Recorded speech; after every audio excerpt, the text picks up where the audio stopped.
Welcome to the Open to Hope Show. I'm your host, Dr. Gloria Horsley, with my daughter and co-host, Dr. Heidi Horsley. This show is brought to you by the Open to Hope Foundation as well as the Soaring Spirits Foundation.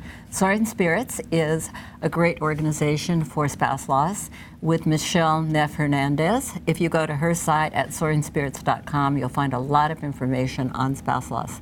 Well, today, Heidi, we've got a great show on spouse loss, don't we? We do, and we have some fabulous guests. We are going to be speaking today with 4 people, Mom. One of them, the first one is Audrey Pellicano. Audrey is a health counselor and educator, and she's the facilitator for Death Cafe. And we are going to also be speaking with Rabbi Sirkman, who is a senior rabbi at Larchmont Temple. And he's also a bereaved spouse. Larchmont Temple. Yeah. Yes, he's a bereaved spouse. And we are also going to be speaking with Koshin, Paley, Ellison, and Robert Chodo Campbell, and they are co-founders of the New York Zen Center of Contemplative Care. They speak all over the world, and let's see, Koshin has a book that is 4th on Amazon.com. Wow, So amazing. he's got an amazing We'll definitely have him talk about that. Yes. Well, so welcome to all of you on the show today. Hello. It's great to have you on. And let's start out with you two, because we're going to talk a little bit with the rabbi and with Audrey about spouse loss, because you both lost a spouse. I know, Audrey, for you it was quite a while ago.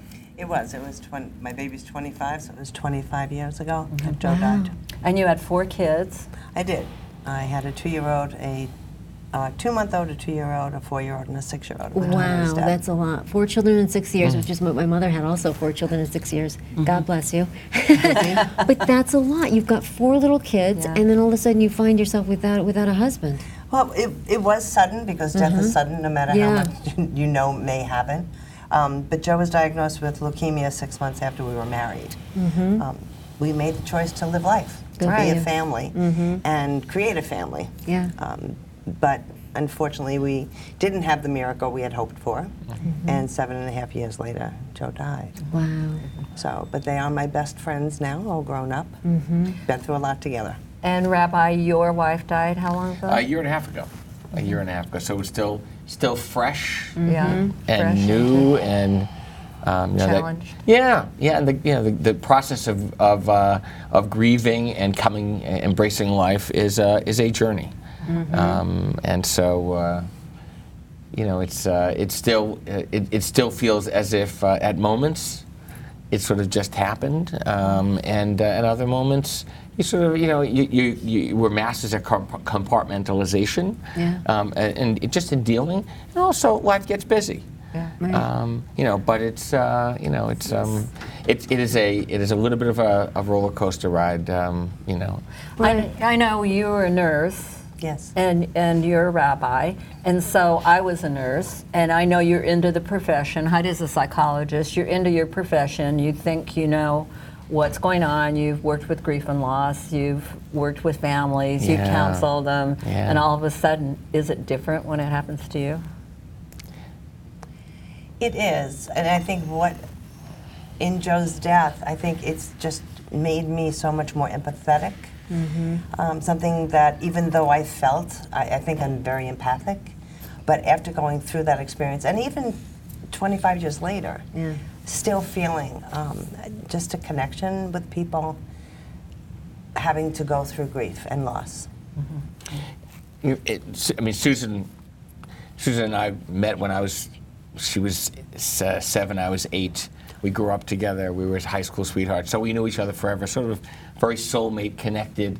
You say, "How's your better half?" She was by far my better half. And I've been a rabbi at the same congregation for going on 29 years. So I've grown up there. We've grown up there. Our children have grown up there. So one of the things that I realized in being a rabbi for so long at the same place, and Susan being more than my spouse and the Rebbitzin, the wife of the rabbi, she was a force to be reckoned with. I hadn't heard Rebbitzin. Yeah, Rebbitzin is the official term, but she sort of broke the mold for Rebbitzin.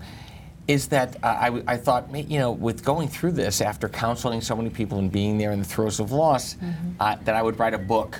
I even said this to the president of our congregation, Harry. I said, maybe I'll write a book. The first half will be all the things that people said during the course of Susan's death and dying and even the mourning process that you should never say to a single person. I like that. That's And good. then the second half will be, in the past 28 years, all the things I've said to you as congregants, as people that I thought were helpful, that really maybe I should have rethought. I like that. So I think that it is a when you're in the midst of it yourself. Yeah. What's your favorite number one that you said? That I've said, I'm pretty good. I must admit, I'm Come pretty on, good. Rabbi. Come on, take it out there. You got Save one. me, guys, save me. You know what? I often have said to people something about. I would never say time will heal, but I would say, you'll get through this, and it will be. Time will make a difference. So I've tried to use time as a factor. That's BS. It's really just, who knows what time is. It really is the moment, and it's and so you just don't know. And to give people answers, I realized that it's about presence. It's about being present in the moment. It's about being there in that moment. And to me, the people that really were helpful and hopeful were the people that were able to allow me to mourn, to grieve, to experience without judging it, and also to embrace that with me. I worked in a hospital, and there was one pastor there that I really admired, and I said, what do you do? What was it? And he said, don't try to be profound. Yeah. Or give advice. Yeah. So I just wanted to go on and ask Koshin, you've written a book, and it's about being at the bedside. Talk about your book a little bit. Yeah, so it's a book that I put together of my colleagues and friends in this field. And so there's physicians and chaplains and contemplative teachers and poets. And they're all writing about what does it really mean to be really present at the bedside? What does it mean to actually drop your agenda? And this could be even after the death. Oh, yeah. Being present at Absolutely. wherever. I mean, it's through the whole process of palliation, the relief of suffering, the dying process, right into, our grieving, which of course is the grieving is also happening while someone's dying, also. So it was a book that I wanted, and so it was kind of a book that many people ask us, well, what should I read? And we thought, well, let's compile a book that actually has all the kind of voices that would be helpful and of use. So And what's the name of your book? it's called Awake at the Bedside, Awake at the Bedside. Contemplative Fantastic. Teachings on Palliative and End-of-Life Care. Yeah. Fabulous. So, Chodo, what thoughts have you got for these guys about the grief and loss and all that? I don't know that any thoughts I have could be of any help at all to someone that's actually been through it, from one that hasn't gone through spousal loss yet. I counsel many people, of course, who've gone through loss, and I think the most profound thing that one can take on is this is the moment, in each moment, and it changes, we know there's no timeline to grief, so all those trite kind of things that we hear people saying, just throw all that out of the window and be present to the person wherever they are.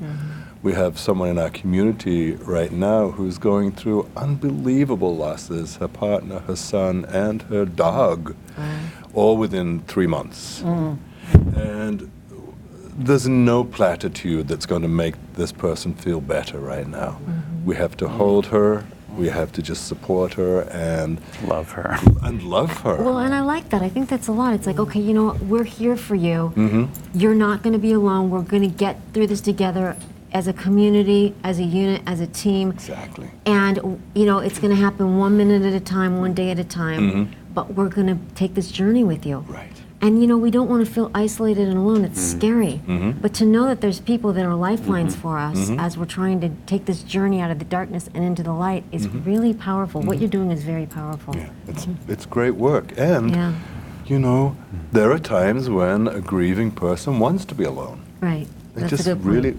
really, But I think also one of the most important things is to remember that usually after a few weeks after a loss, the phone calls and the casseroles and the visitors tend to drop away. Yeah. They're like, oh, that's done.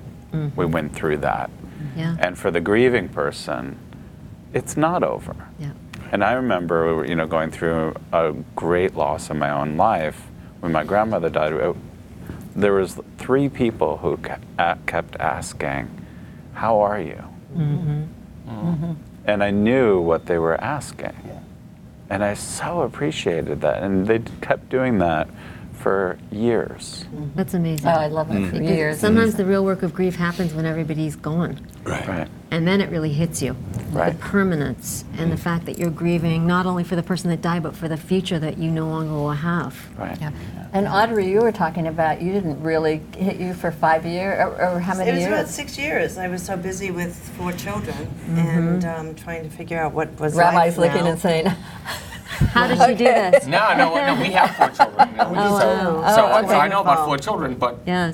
my wife was the instrument that helped them become the wonderful people they are. So I just that to me Yeah, that's Audrey, just it's continue to amazing. talk about that, yeah. People ask me, how did you do it? And honestly, I don't remember. I mean, I was putting one foot in front of the other. And they were my focus. I had to be there for them. Yeah. And it was 6 years. And actually, I had started dating, which I always said it wasn't worth the price of the babysitter. I would rather be home with my children. And the person that I was dating all of a sudden didn't want to date me again.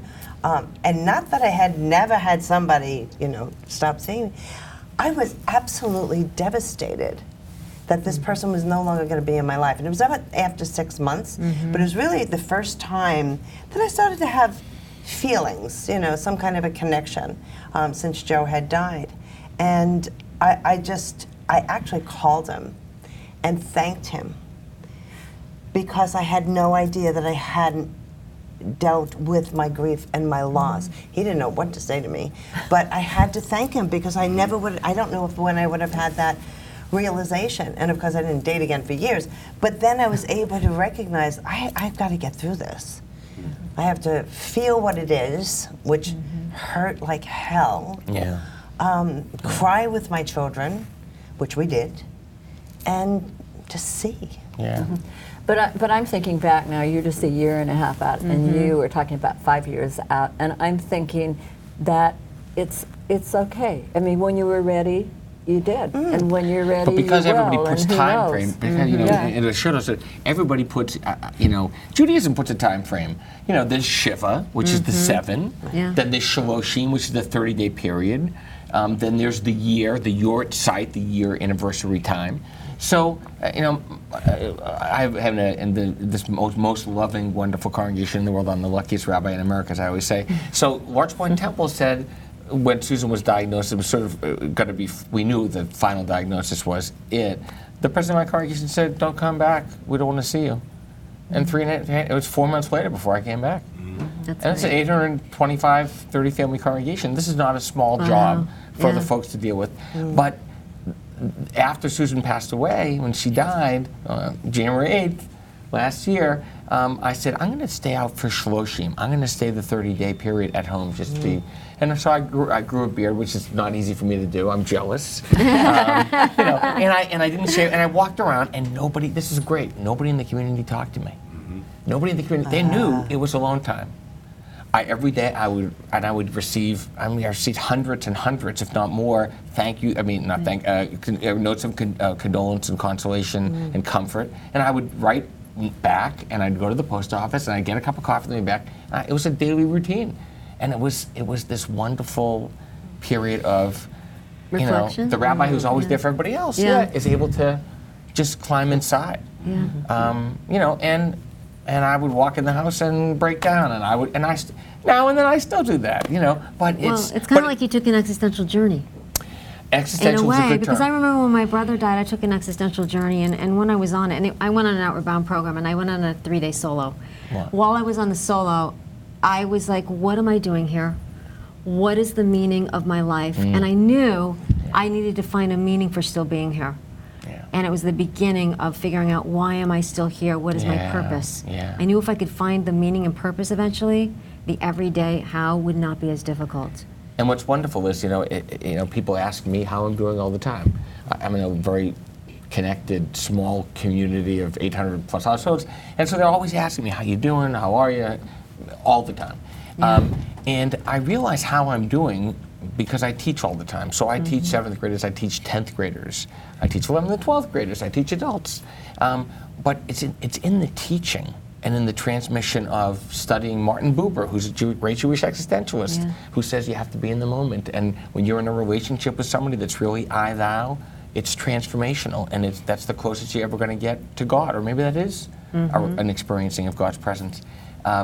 So I realized that in the teaching process is when I really check in with, how am I doing? Yeah. Because when I'm dealing with core life issues, it somehow touches me. Yeah. And so it's that existential journey. Yeah. So I'm wondering with Audrey, you're 25 years out, right? Yes. At a year and a half, is there anything that you wish you had known that you know now? Because I'm thinking the rabbi's a year and a half. It's been a year and a half. I don't know. I don't know About the because I grief don't and know loss? your journey. Right, It was right. totally How about different. you, though? How were you in a year and a half? I don't remember. Yeah. I don't remember. I Okay. had then a 4-year-old, a 6-year-old. I mean, because for me personally, I would have loved to have known that I would definitely find hope again, and that my life would be full of meaning and positive, and it would be a really good life again. I knew Because that early on I wasn't too sure. I knew that Joe's death would bring me somewhere. Just the whole journey of when he was ill over the the 7.5 years. Because I was always pregnant, we were always going to a doctor's office, whether it was for me or for him. So I knew the end of the journey would be very interesting, and I was very open to whatever was going to be. And I had always tried to be in the now. Yeah. I think I knew because my time was limited with Joe. So that may help you too, because you are in the now too. Yeah. But I think that really made a big difference, and I really wasn't expecting other people to make it better, because that wasn't going to happen. So I'm listening to this and I'm watching this show, and I just had a loss, and I am thinking, wow, this is really head-based, this is good stuff in the moment and all that. My mind is racing. Yeah. I am not eating, I'm not sleeping, I am absolutely exhausted. I think it's great. I've tried meditating, I can't even sit for 2 minutes. I mean, what do I do? Anybody got a piece of advice for me? Breathe. Breathe. And Breathe. talk about breathing. Yeah, I like that. I think talk about the loss. The one thing that I realized, and part of the reason why, not that Death Cafe is a support Yeah, group, talk it's about the not, Death Cafe. But it's about having that conversation, opening up that, quote, taboo, where people don't back away from you, but people are really into, I want to talk about this subject because it's not an option. Yeah. Well, talk about your Death Cafe. Death Cafe is really kind of a social movement that was You're in New started. York, right? I started one in New York over 3 years ago. A friend of mine who was a hospice social worker told me she was starting one. After hearing about it, it was started by John Underwood in England. And with my own experience of my husband being ill for 7.5 years, but never speaking about his death. So I never knew what he wanted for me after his death, and I never knew what he wanted for his children. And so that was a big void. And then more recently losing my father, same, don't want to talk about death. We have to talk about death. So I thought Death Cafe, it can be philosophical, but what people bring to Death Cafe is whatever they need to speak about around death. Now, where do you hold it? We meet in Tandoori, which is a restaurant near Grand Central Station. We have dinner, we have wine if you choose, and we have a conversation. And there is no agenda, and there is no judgment. And we have over 500 members on Meetup, and it's always just new people finding the place to be able to openly speak about. So I live in Ohio. Can I start one? I'll find you one. Oh yes, absolutely. The one thing I say to everyone before they leave, what we did here, this is what we want to do. Open that conversation over your dinner table. Please invite some friends over and talk about death. So my ability to be in a congregation of 800 plus loving households, I talk about my wife all the time. Yes. I did Love before, it. and I do now. I talk about my wife. So So it reaffirms her legacy and her Right. memory, and it brings her along with me Right. and with us. And it also people- gives your congregation permission to do it for themselves. Exactly. Did I read you guys do some yoga or no? Not you too, but at the Zen Center, is there anything going on like that? Any physical kinds of things? There's breath work, I'm guessing, too. Yeah, the breath work We is key. have meditation scheduled every day. There are 3 arms to our centers: meditation, education, and direct care. So we have different training programs. Talk about your what do you call it? The doula. The end of life doula program. Yeah. Koshin could talk a little bit about that. Maybe. Yeah, talk about that. So one of the key things of what we're talking about is that we need trained people who know how to be with people as they're going through their dying process and their family.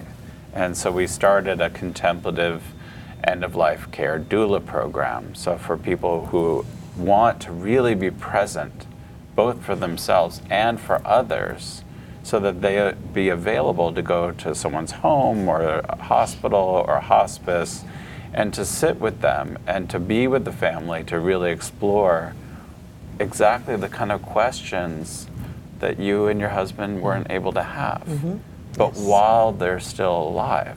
Yes. And so that to be able to be courageous and have the difficult conversations. And so we're training a cadre of people in really how to integrate this way of being very present and fearless in the face of what is just already just by itself challenging. Now, 2 things come up for me when you talk about that. One of them is service does really help. So the people that are watching the show are saying, what can I do now? Well, we find Help that others. Compassionate Friends, just taking a cookie or moving a chair at the meetings, if you can start with one little service project, it can really make a difference. So you got service going here. And then the other thing I'm thinking about, and I'd like you guys to comment on it, is how you think having a better death and having more support can help people after the loss. Well, I think, for me anyway, I think the more that the family or the spouse or whomever is involved in the death before the event, the easier, not that it ever gets easy, but the easier it is afterwards, because you've had these conversations about meaning, about legacy, about concerns and fears. This is where the doula training comes in, is that you be able to, you're kind of the mediator, if you like, between the person that's dying and those that will survive, right? But by the time, and hopefully by the time the person dies, it's all taken care of. We've said everything we need to say, we've done all the paperwork, we've taken the responsibility of the what needs to be taken care of afterwards. And so the person who's left behind, or the family members that are left behind, feel that they've done everything they needed to do. Well, it's kind of like we've often, when someone's given a diagnosis that, a short time or not so long, is that they're often told to get their affairs in order. Yeah. And so as Chodo's talking about, that it's also about there are other affairs that need to be Affairs taken of the care heart. of. Yeah. So like our friend, a wonderful physician named Ira Byock. Yes. We know about Ira. Okay. We've interviewed him before. Yeah. So he is such an He's amazing wonderful. guy, and so he writes on his prescription pad, so this is what you need to do, and tell who do you need to tell that you love them, and forgive me, and these very important conversations that need to happen, and thank you, and who do you Yeah, I need to like that. thank, and so to really to have no unfinished business. Right. And the wonderful thing is, like right now, we can begin to think about how do we want to do that now? We don't have to wait till we're dying. Yeah. But are we living a life Yeah. that is that lively, where everyone kind of knows what we appreciate? And what greater legacy could there be for a love that still transcends the grave? Absolutely. Than that. I shared one story, 'cause as you were talking, I was thinking of being present. You know what? I'm going to. I'm sorry, you interrupt me. Go ahead. Interrupt me.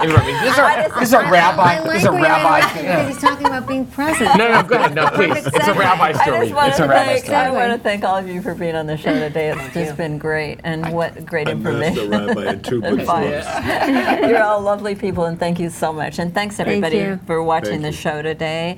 And Heidi and I always want to remind you that if you've lost hope, please lean on ours until you find your own. And God bless. And now we're going to hear from Alan Pedersen, and he is going to be singing I Chase Butterflies.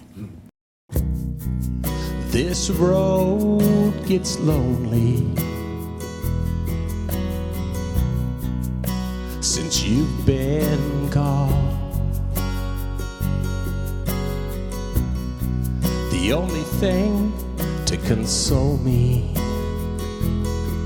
is I'm sure our love lives on. It's deeper than flesh and bone. It's stronger than time. It keeps you close to me. When I open up my mind, so I chase butterflies, I reach for falling stars, I look for any sign from where you are. I call your name out to the wind so I can hear your voice again. Death can't keep us apart, 'cause I know you by heart. You're my heart.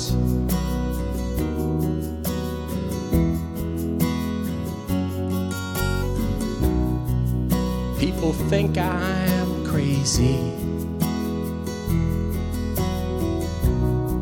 'cause I talk to you this way.